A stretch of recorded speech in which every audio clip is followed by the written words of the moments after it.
পরের দিন সকালে শাবানার দামি হার হঠাৎ গায়েব হয়ে গেল। পুরো বাড়ি মাথায় তুলে নেওয়া হলো। আমার সোনার হার গায়েব হয়ে গেছে। এই কিছুক্ষণ আগে পর্যন্ত সেটা আমার সিন্ধুকে রাখা ছিল।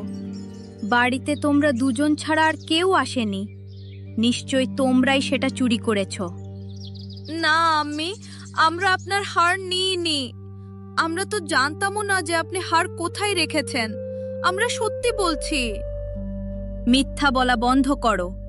আমি অনেক দিন ধরেই দেখছি তোমাদের দুজনের নজর সব সময় আমার গয়নার দিকেই থাকতো। সুযোগ পেতেই চুরি করে নিলে তোমরা দুজন। হামিদ রাগে লাল হয়ে গেল।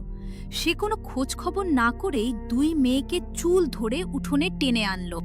আজ আমি তোমাদের দুজনের কাছ থেকে সত্যিটা বের করেই ছাড়বো। যদি ভালোই ভালোই হার ফেরত না দাও না, তাহলে খুব খারাপ হবে। আব্বা, আমাদের কথায় বিশ্বাস করুন। আমরা কোনো চুরি করিনি। আমরা হারের ব্যাপারে কিচ্ছু জানি না। চুপ!